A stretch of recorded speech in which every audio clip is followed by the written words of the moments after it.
Firoz Gandhi college और हिंदी विभाग द्वारा संचालित ऑनलाइन कक्षाओं में आपका स्वागत है। मैं हूं डॉक्टर संतोष पांडे, हिंदी विभाग फिरोज़ गांधी कॉलेज से, और यह class BA first year first semester के फर्स्ट पेपर यानी हिंदी साहित्य का इतिहास आदिकाल से रीतिकाल तक के लिए ऑडियो के माध्यम से रिकॉर्ड की जा रही है, जो बीए फर्स्ट ईयर के बच्चों को रिकॉर्डिंग के बाद उनके ग्रुप पर उपलब्ध होगी। तो जैसा कि पिछली अपनी मैंने ऑडियो क्लास में हमने अपने 2 चैप्टर पूरे कर लिए थे, ऑफलाइन और ऑनलाइन को दोनों को मिला करके। पहला चैप्टर था हमारा हिंदी साहित्य इतिहास लेखन की परंपरा और दूसरा चैप्टर था काल विभाजन एवं नामकरण। ये दोनों हमने पूरे कर लिए हैं। आज हम अपने तीसरे अध्याय या तीसरे चैप्टर पर आएंगे और उस पर अपनी कुछ बातें आपके बीच में रखेंगे। इस चैप्टर का नाम है हिंदी साहित्य का आदिकाल, नामकरण एवं प्रवृत्तियाँ। तो पहले जरा समझते हैं इस चैप्टर के शीर्षक से हमें क्या ध्वनित होता है, क्या समझ में आता है। चैप्टर का नाम फिर से मैं बता दूं आपको, हिंदी साहित्य का आदिकाल, नामकरण एवं प्रवृत्तियाँ। यानी पीछे हमने जो नामकरण और काल विभाजन के अंतर्गत प्रमुख रूप से हिंदी साहित्य के संपूर्ण इतिहास को 4 कालखंडों में प्रायः सभी विद्वानों ने विभाजित किया है, जिसमें आदिकाल, भक्तिकाल, रीतिकाल और आधुनिक काल का प्रायः नाम लिया जाता है। उसमें से जो पहला काल है यानी आदिकाल, उसका नामकरण और उसकी प्रवृत्तियाँ। नामकरण से आशय यहाँ पर यह है कि आदिकाल का जो ये नामकरण हुआ है, विभिन्न विद्वानों ने इसे अलग अलग नामों से पुकारा है। तो हम यहाँ पर उन सभी विद्वानों की चर्चा करेंगे कि किस विद्वान ने आदिकाल को किस नाम से पुकारा है, और उसमें से कुछ प्रमुख विद्वानों के ऊपर हम यह एक चर्चा और करेंगे कि आखिर उन्होंने यह नाम दिया तो क्यों दिया है। आदिकाल को अगर किसी ने वीर गाथा काल कहा है तो क्यों कहा है, आदिकाल को अगर किसी ने सिद्ध सामंत काल कहा है तो क्यों कहा है, आदिकाल को अगर कोई चारण काल कहता है, प्रारंभिक काल कहता है तो वो क्यों कहता है, वीर काव्य कहता है तो क्यों कहता है। एक तो ये विषय हमारे सामने आएगा। दूसरा है प्रवृत्तियाँ। हम यह देखेंगे कि आदिकाल के अंतर्गत साहित्य में किस प्रकार की प्रवृत्तियाँ परिलक्षित हो रही थी, किस प्रकार से साहित्य सृजित किया जा रहा था, कौन कौन से वे लोग थे जो उस समय साहित्य सृजन में संलग्न थे, तल्लीन थे, उनकी कौन कौन सी कृतियाँ हमारे सामने आती हैं, किस प्रकार का वो राजनैतिक, सामाजिक, धार्मिक और आर्थिक परिवेश था उस समय का। इन सब बातों पर हम विस्तार से चर्चा करेंगे। तो चलिए, अध्यापन की शैली वही रहेगी जैसी ऑफलाइन कक्षाओं में रहती है कि हम आपको नोट्स देंगे, यहाँ से बोलेंगे, आप उन नोट्स को लिखेंगे और जहाँ कहीं आवश्यकता होगी मैं उन्हें व्याख्यायित करता हुआ चलूँगा। तो चलिए, आप हेडिंग डालिए आदिकाल और ब्रैकेट में वहीं लिख दीजिए, इसका समय लिख दीजिए 1000 ईस्वी से 1350 ईस्वी तक। ये जो काल विभाजन है आदिकाल का, ये लगभग सभी विद्वानों को मान्य है, इसलिए यहाँ पर सिर्फ और सिर्फ एक ही टाइम पीरियड का जिक्र किया जा रहा है। पीछे आपने देखा होगा कि अलग अलग विद्वानों ने इसे अलग अलग समय में विभाजित किया है, लेकिन हम यहाँ एक लगभग एक सर्वमान्य तथ्य लेकर चलेंगे।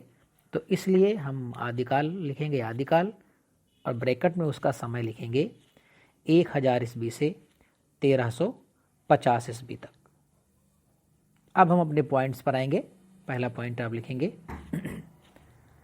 हिंदी साहित्य इतिहास के प्रथम चरण को ही हिंदी साहित्य इतिहास के प्रथम चरण को ही आदिकाल के नाम से जाना जाता है। हिंदी साहित्य इतिहास के प्रथम चरण को ही आदिकाल के नाम से जाना जाता है।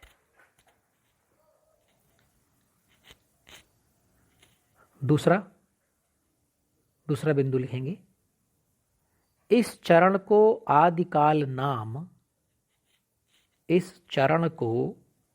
आदिकाल नाम सर्वप्रथम आचार्य हजारी प्रसाद द्विवेदी के द्वारा दिया गया।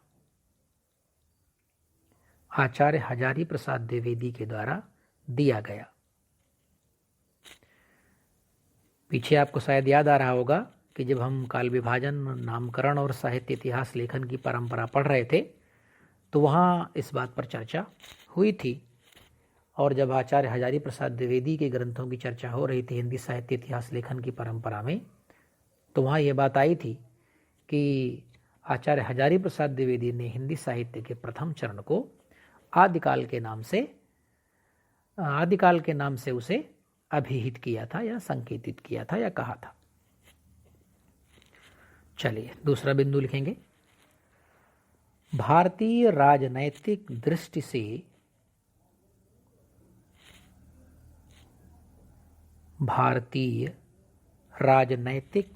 से इस समय भारत में सम्राट हर्षवर्धन के शासन का अंत हो रहा था। सम्राट हर्षवर्धन के शासन का अंत हो रहा था। ठीक उसी समय हिंदी साहित्य का उदय हो रहा था।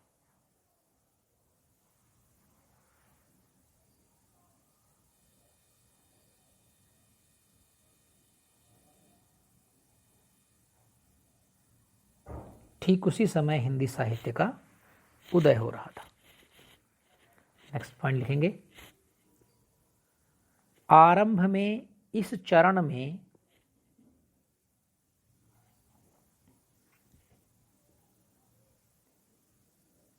अपभ्रंश एवं हिंदी भाषा का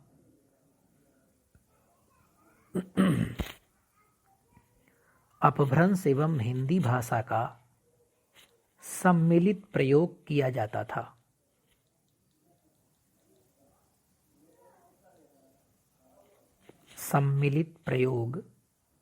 जाता था। इस अपभ्रंश मिश्रित हिंदी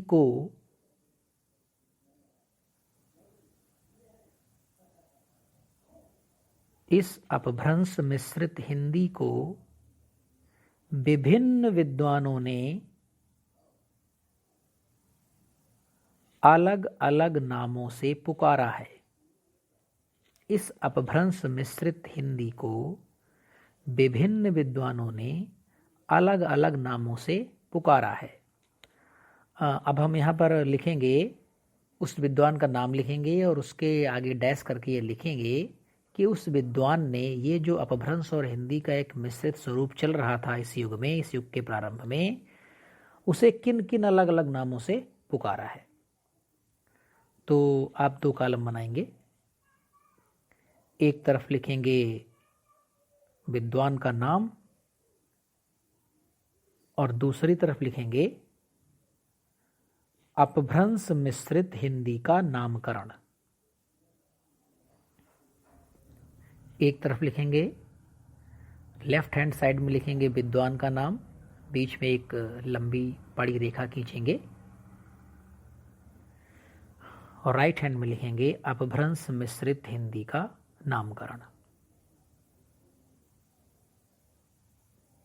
लेफ्ट हैंड में पहले विद्वान का नाम लिखेंगे आचार्य रामचंद्र शुक्ल। आचार्य रामचंद्र शुक्ल, इन्होंने इसे क्या कहा, प्राकृताभास हिंदी। प्राकृताभास हिंदी, सीधे सीधे इसे याद करना है आपको। कि आचार्य रामचंद्र शुक्ल ने अपभ्रंश मिश्रित हिंदी का जो उस प्रारंभिक दौर में नाम दिया या जिस नाम से पुकारा, उसे प्राकृताभास हिंदी नाम से शुक्ल जी ने पुकारा था। दूसरे विद्वान हैं चंद्रधर शर्मा गुलेरी। चंद्रधर शर्मा गुलेरी, इन्होंने इसे क्या कहा? इन्होंने इसे पुरानी हिंदी कहा। पुरानी हिंदी डैश करके लिखेंगे, पुरानी हिंदी।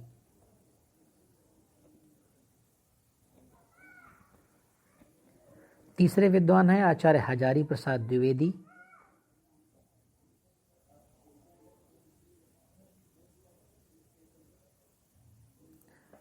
इन्होंने परिष्कृत हिंदी कहा इसे, परिष्कृत हिंदी डैश करके लिखेंगे, परिष्कृत हिंदी।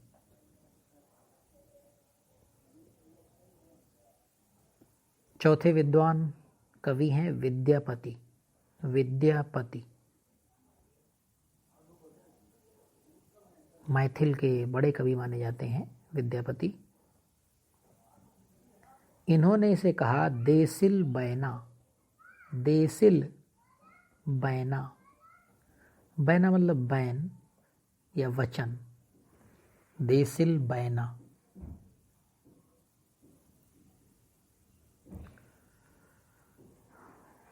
पांचवें विद्वान हैं डॉक्टर नगेंद्र। इन्होंने इसे क्या कहा? डैश करके लिखिए, विकसित अपभ्रंश। विकसित अपभ्रंश।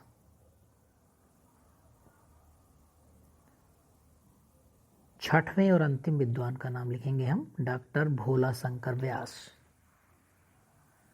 डॉक्टर भोला शंकर व्यास, इन्होंने अपभ्रंश मिश्रित हिंदी का नामकरण क्या किया, जो काफी प्रचलित हुआ, अवहट्ट। अवहट्ट।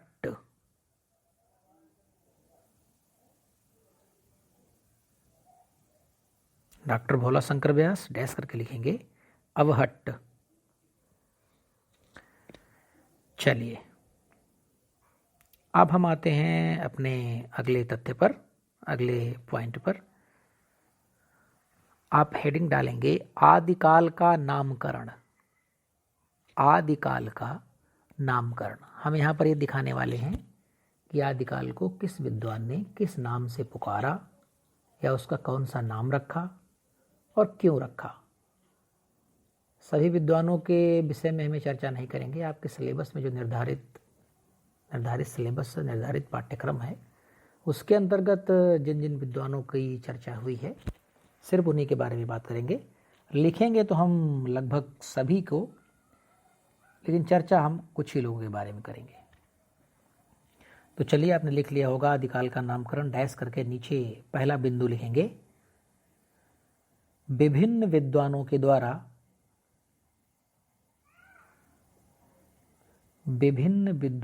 द्वारा हिंदी साहित्य इतिहास के प्रथम चरण को, हिंदी साहित्य इतिहास के प्रथम चरण को अलग अलग नामों से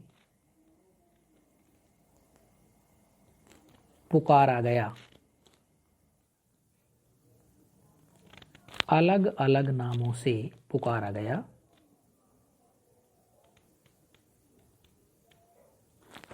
ये इस प्रकार हैं, ये इस प्रकार हैं। डैश करेंगे एक लाइन छोड़ करके, आप ठीक उसी प्रकार से कॉलम बनाएंगे, राइट हैंड में लिखने के लिए और लेफ्ट हैंड में लिखने के लिए। लेफ्ट हैंड में आप ऊपर लिखेंगे विद्वान का नाम, यानी उन विद्वानों के नाम जिसे इसे अलग अलग नामों से पुकारा, विद्वान का नाम। और राइट हैंड में लिखेंगे नामकरण, कि किस नाम से पुकारा, नामकरण।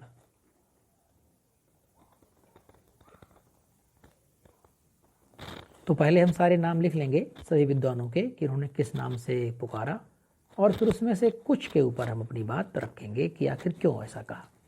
तो चलिए पहले हम नाम लिखते हैं कि हमारे कौन से विद्वान हैं जिन्होंने आदिकाल को अलग अलग नामों से पुकारा है। पहले विद्वान हैं आचार्य रामचंद्र शुक्ल।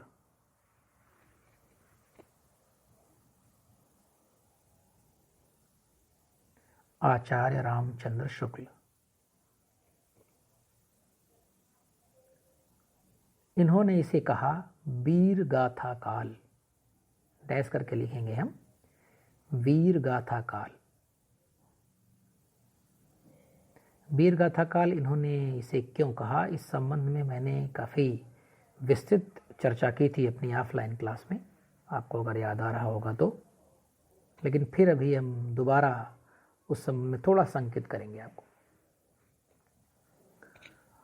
दूसरे विद्वान हैं आचार्य हजारी प्रसाद द्विवेदी।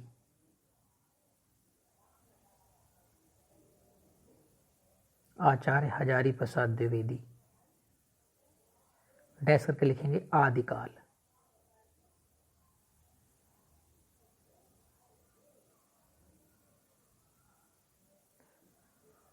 अगले विद्वान हैं महावीर प्रसाद द्विवेदी। महावीर प्रसाद द्विवेदी, डैश करके लिखेंगे बीज वपन काल। बीज वपन काल। वपन मतलब होता है बोना, बीज बोने को, बीज वपन यानी बीज बोना, बीज बोने का काल, बीज वपन काल।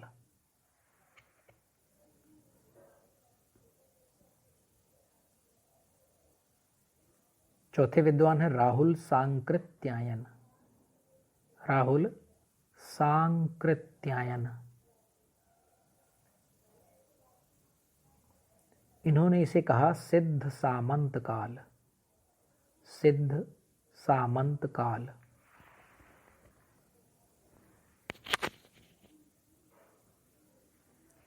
पांचवें विद्वान है डॉक्टर राम कुमार वर्मा।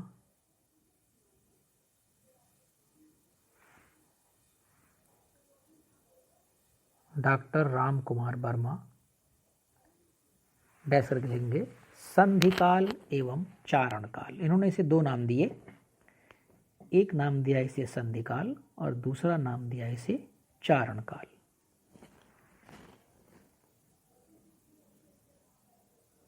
नंबर 6 मिश्र बंधु।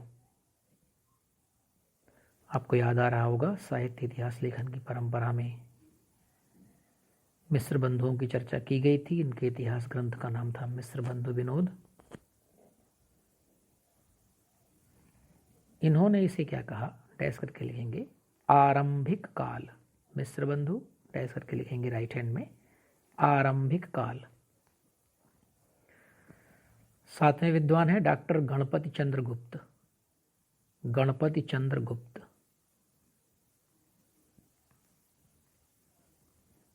प्रारंभिक काल तथा शून्य काल। इन्होंने भी इसे दो नामों से पुकारा है, प्रारंभिक काल और शून्य काल।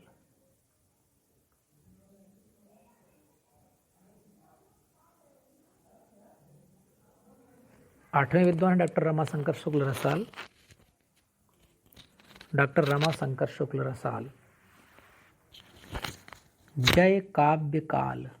जय काव्य काल। नौवें विद्वान हैं आचार्य विश्वनाथ प्रसाद मिश्र।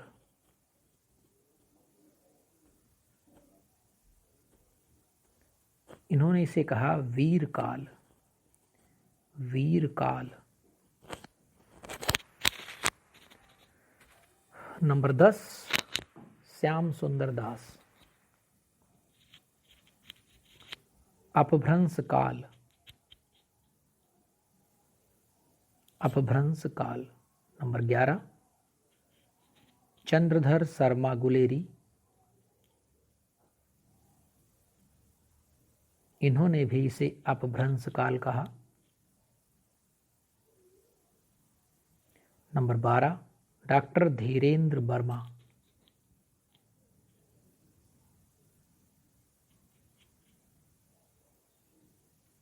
डॉक्टर धीरेन्द्र वर्मा, इन्होंने भी इसे अपभ्रंश काल कहा।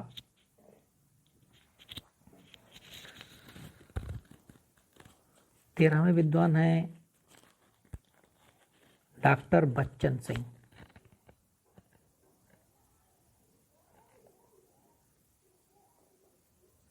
ऐसे करके लिखेंगे, अपभ्रंश काल जातीय साहित्य का उदय। थोड़ा बड़ा नाम है, बच्चन सिंह ने जो दिया है इसे, अपभ्रंश काल जातीय साहित्य का उदय। 14 नंबर पर लिखेंगे जॉर्ज ग्रियर्सन। जॉर्ज ग्रियर्सन, चारण काल।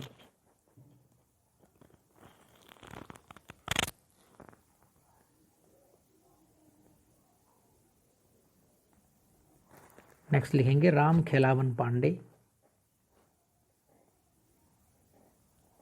संक्रमण काल।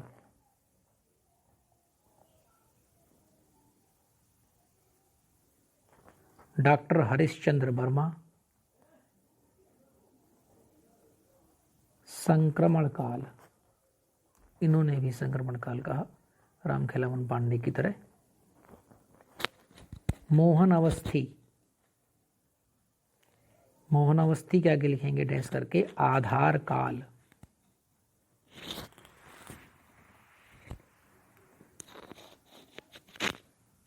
डॉक्टर शंभुनाथ सिंह, प्राचीन काल।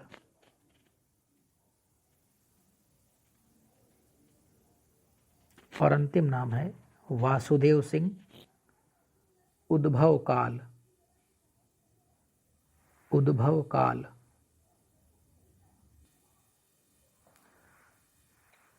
अब हम यहाँ पर ये चर्चा करेंगे कि इनमें से कुछ विद्वानों के ऊपर चर्चा करेंगे, जैसा मैंने पहले संकेत कर दिया था आपको कि इन्होंने जो नामकरण किया है आखिर उसके पीछे क्या कारण थे। हालांकि साहित्य लेखन परंपरा और काल विभाजन, नामकरण, ये सब पढ़ाते वक्त मैंने लगभग इन सब बातों को बता दिया है, लेकिन एक बार पुनः मैं बताना चाहूँगा। इसमें सबसे पहला नाम है आचार्य रामचंद्र शुक्ल का। अगर आपको याद आ रहा हो तो मैंने आपको 12 ग्रंथ लिखवाए थे। आचार्य रामचंद्र शुक्ल ने इन 12 ग्रंथों के आधार पर ही इस काल को यानी आदिकाल को वीरगाथा काल कहा था।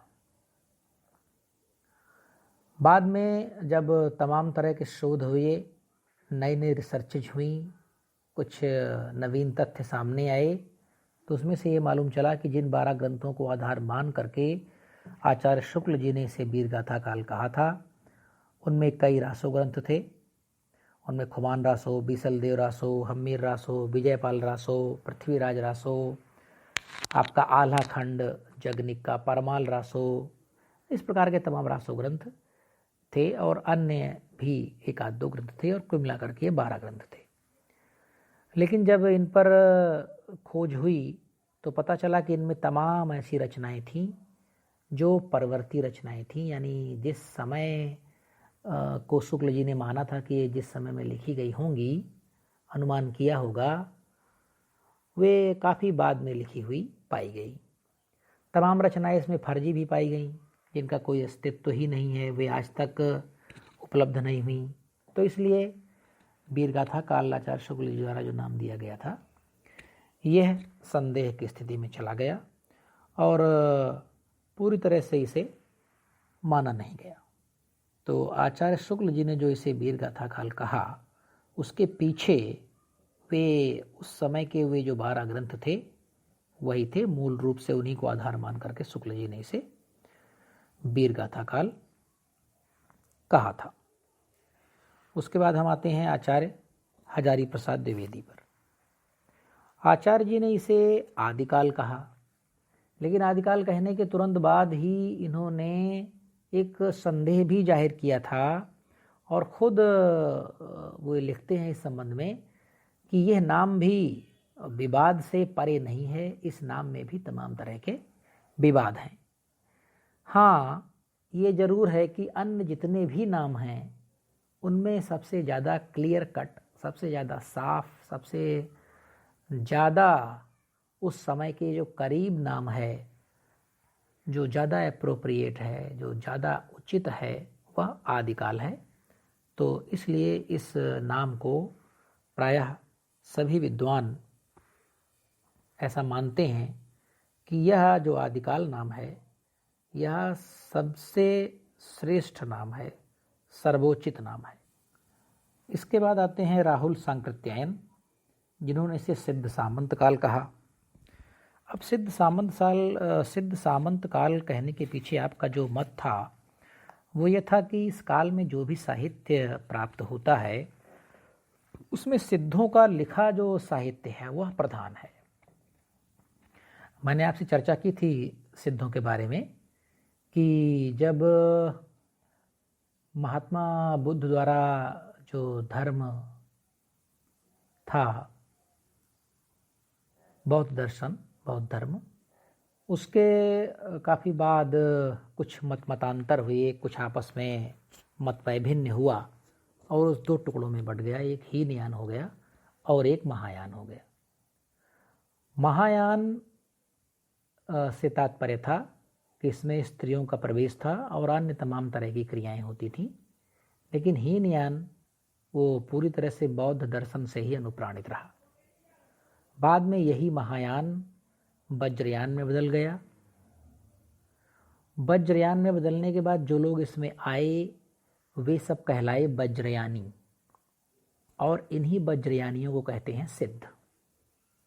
ये 84 थे, इनकी संख्या 84 थी, और इनमें जो सराहपा हैं सिद्ध हैं, सराहपा एक सिद्ध हैं इन्हीं 84 में से एक, और यही हिंदी साहित्य के हमारे पहले कवि माने जाते हैं।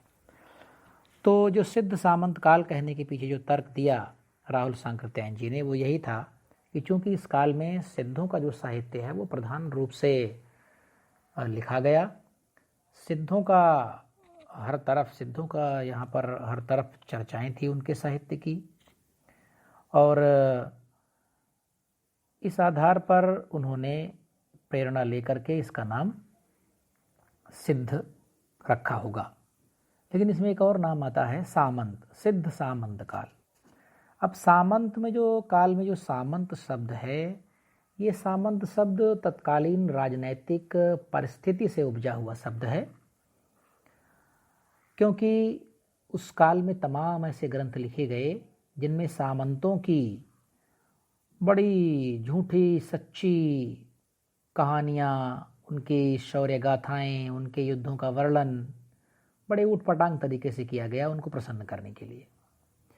उसमें अधिकतर असत्य ही था, सत्यलेश मात्र रहा होगा, लेकिन असत्य कुछ ज़्यादा ही था। तो इस आधार पर राहुल सांकृत्यायन ने इसे सिद्ध सामंत काल कहना उचित समझा होगा। अब हम आगे आते हैं डॉक्टर राम कुमार वर्मा, संधि काल एवं चारण काल। देखिए, ऐसा है कि डॉक्टर गिरसन ने भी इसे चारण काल कहा है और डॉक्टर राम कुमार वर्मा ने भी इसे चारण काल कहा है, संधि काल और चारण काल। चारण काल कहने से तात्पर्य यह है कि चारण के संबंध में मैंने काफ़ी डिटेल में आपको अपनी ऑफलाइन कक्षाओं में बताया था कि चारण शब्द कैसे आया, चारण किसे कहा जाता है। तो अब यहाँ पर हम सिर्फ इतना समझेंगे कि राम कुमार वर्मा जी ने और गिरसन साहब ने ये समझा होगा उन ग्रंथों को देखने के बाद कि जो रासक ग्रंथ लिखे गए इस दौरान वे सब वीर गाथाओं से पटे पड़े थे। उनमें युद्धों का वर्णन, वीर गाथाओं का वर्णन, शौर्य पराक्रम का वर्णन प्रायः मिलता है, और इन सब के लेखक प्रायः चारण ही थे। तो इस आधार पर उन्होंने इसका नाम चारण काल रखा होगा। फिर आते हैं डॉक्टर गणपति चंद्र गुप्त, जिन्होंने इसे प्रारंभिक काल कहा। अब आदिकाल को प्रारंभिक काल कहना कुछ ऐसा खास नहीं है, ना तो किसी प्रवृत्ति की तरफ इशारा होता है प्रारंभिक काल कहने में। बस ये था कि हिंदी साहित्य का उदय हो रहा था, हिंदी साहित्य का प्रारंभ था, हिंदी पहल पटल पर आ रही थी। तो इस संदर्भ में डॉक्टर गणपति चंद्र गुप्त ने इसे प्रारंभिक काल कह दिया होगा। फिर आते हैं आचार्य विश्वनाथ प्रसाद मिश्र, इन्होंने इसे वीर काल कहा। अब वीर काल और वीर गाथा काल ये दोनों हमको लगता है सेम ही हैं। आचार्य शुक्ल ने इसे वीरों की गाथाओं का काल कहा और उन्होंने गाथा काट दिया, वीर काल कहा, तो कोई ऐसी नवीनता इसमें नहीं है।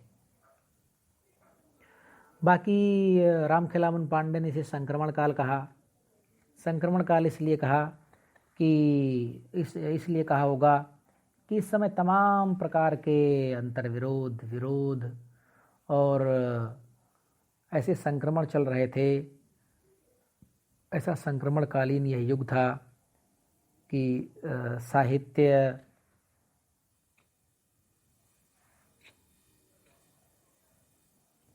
राजनैतिक और साहित्यिक रूप से यह संक्रमण का युग रहा होगा, ऐसा उन्होंने सोच करके इसे संक्रमण काल नाम दिया। तो इस तरह से हमने ये सब समस्त विद्वानों के नाम लिखाए और उनके आगे वो नामकरण की पूरी परंपरा हमने दी और कुछ विद्वानों के संबंध में हमने इस संबंध में कोई बात भी की। चलिए आगे लिखते हैं। अगला पॉइंट लिखेंगे एक लाइन छोड़ करके। आचार्य हजारी प्रसाद द्विवेदी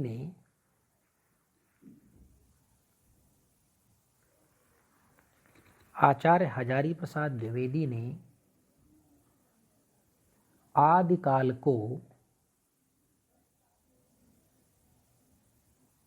अत्यधिक विरोधों एवं व्याघातों का काल कहा है। आचार्य हजारी प्रसाद द्विवेदी ने आदिकाल को अत्यधिक विरोधों और व्याघातों का काल कहा है। अब यहाँ जरा समझेंगे कि ये विरोधों और व्याघातों से तात्पर्य क्या है हजारी प्रसाद द्विवेदी जी का। देखिए, ये एक समय ऐसा था जिसमें एक तरफ साहित्य की बहुत ही श्रेष्ठ परंपरा थी, यानी संस्कृत साहित्य की। तो एक तरफ तो संस्कृत साहित्य के बहुत बड़े बड़े कवि थे जिनका पूरी दुनिया में नाम है, पूरी दुनिया में उनके साहित्य का डंका बजता है। और वहीं दूसरी तरफ प्राकृत और अपभ्रंश में लिखने वाले, जन भाषा में लिखने वाले, एकदम सहज सरल भाषा में लिखने वाले जन कवि थे जो अपनी भावनाओं को, अपने मनोभावों को जन भाषा में प्रकट कर रहे थे। तो कहने का तात्पर्य यह है कि एक तरफ कहाँ संस्कृत जैसी कुलीन भाषा, श्रेष्ठ भाषा, बड़े कवि, और दूसरी तरफ प्राकृत और अपभ्रंश जैसी भाषा जिसे उस जमाने में श्रेष्ठता प्राप्त नहीं थी, कुलीनता प्राप्त नहीं थी, उस भाषा में लिखने वाले जन कवि। तो ये एक प्रकार का विरोध और व्याघात जैसा है। दूसरा हम ये समझ सकते हैं कि अगर आप धर्म और दर्शन के क्षेत्र में झांक कर देखें तो एक तरफ आपको ये दिखाई पड़ेगा कि बड़े प्रतिभाशाली और बड़े उद्भट आचार्य पैदा हुए इस युग में। चाहे वो हम काव्य शास्त्र की बात कर लें, साहित्य की बात कर लें, धार्मिक क्षेत्र में बात कर लें, दार्शनिक क्षेत्र में बात कर लें, हर क्षेत्र में इन आचार्यों ने अपने नाम का लोहा मनवाया था। और वही दूसरी तरफ हम क्या देखते हैं कि कम से कम पढ़े लिखे लोग, अनपढ़ लोग, निरक्षर लोग, जो बाद में जिन्हें हम बड़े बड़े संतों के रूप में आज जानते हैं, उनका आविर्भाव इसी काल में होता है। तो इसलिए द्विवेदी जी ने इसे विरोधों और व्याघातों का युग कहा।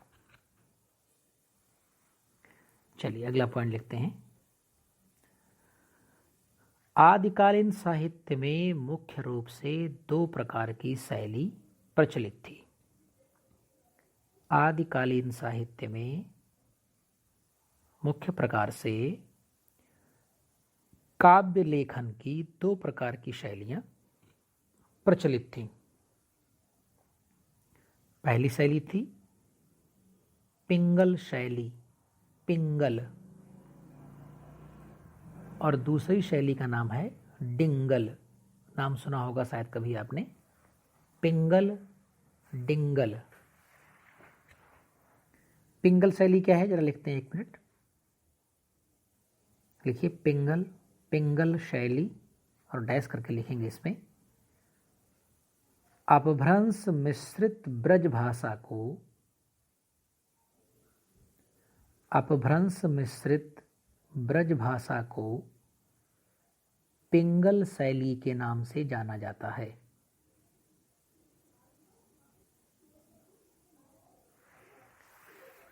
अपभ्रंश मिश्रित ब्रज भाषा को पिंगल शैली के नाम से जाना जाता है। दूसरा लिखेंगे डिंगल शैली। अपभ्रंश मिश्रित राजस्थानी भाषा को डिंगल शैली के नाम से जाना जाता है। अपभ्रंश मिश्रित राजस्थानी भाषा को डिंगल शैली के नाम से जाना जाता है। थोड़ा समझेंगे इस बात को। देखिए, अपभ्रंश मुख्य रूप से भाषा थी उस समय में, तो जिस अपभ्रंश में ब्रज मिश्रित हो गई उसे हम कहेंगे पिंगल, और जिस अपभ्रंश में राजस्थानी मिश्रित हो गई हम उसे कहेंगे डिंगल। जो पिंगल शैली है, इसकी एक खासियत होती है कि इसमें कोमलकांत शब्दों का प्रयोग होता है, कोमलकांत पदावली होती है। इसमें कर्कश, कठोर, सुनने में कटु वर्णों का प्रयोग नहीं होता है। और इसके ठीक विपरीत डिंगल शैली में कर्कश, कटु, कठोर पदावली और शब्दों का प्रयोग किया जाता है। तो आप चाहें तो इसे लिख सकते हैं कि पिंगल शैली में, नेक्स्ट पॉइंट के रूप में, पिंगल शैली में या पिंगल शैली की रचनाओं में, पिंगल शैली की रचनाओं में कोमलकांत पदावली का अधिक प्रयोग किया जाता है। कोमलकांत पदावली का अधिक प्रयोग किया जाता है।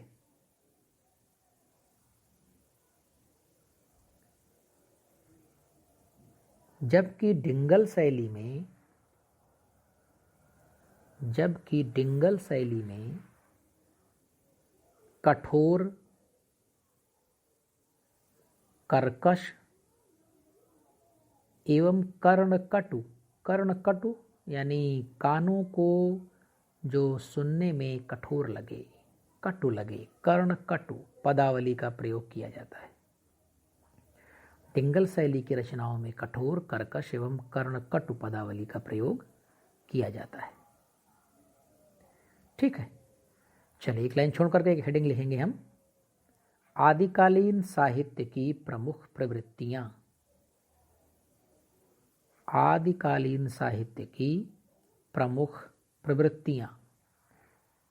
अब इसके अंतर्गत हम ये समझेंगे, सबसे पहले तो ये समझेंगे कि इस दौरान भारतवर्ष में, मुख्य रूप से इधर उत्तर भारत में, किस प्रकार की राजनैतिक हलचलें थीं, सामाजिक व्यवस्था किस प्रकार से थी, धार्मिक व्यवस्था कैसी थी, आर्थिक व्यवस्था कैसी थी, सांस्कृतिक स्तर पर हम किस तरह से अपना जीवन यापन कर रहे थे, ये सब समझने के बाद हम फिर आदिकाल के संबंध में अन्य तमाम चीज़ों को देखेंगे, सीखेंगे, जानेंगे, लिखेंगे और पढ़ेंगे।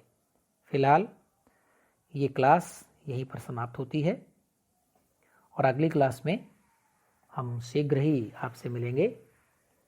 कल छुट्टी है, परसों भी छुट्टी है, सोमवार को हमारी आपसे मुलाकात होगी। और मैं फिर से आपको याद दिला दूं कि 17, 18 और 19 इन 3 तारीखों में आपको अपने असाइनमेंट जमा करने हैं। नोटिस दी जा चुकी है कि 17 को कौन से ग्रुप के बच्चे अपना जमा करेंगे, 18 को कौन से ग्रुप के और 19 को कौन से ग्रुप के छात्र छात्राएँ विद्यार्थी आएंगे, अपना असाइनमेंट जमा करेंगे। तो आप उसी डेट्स में आइए, अपने असाइनमेंट जमा करिए, पढ़िए लिखिए, स्वस्थ रहिए। धन्यवाद।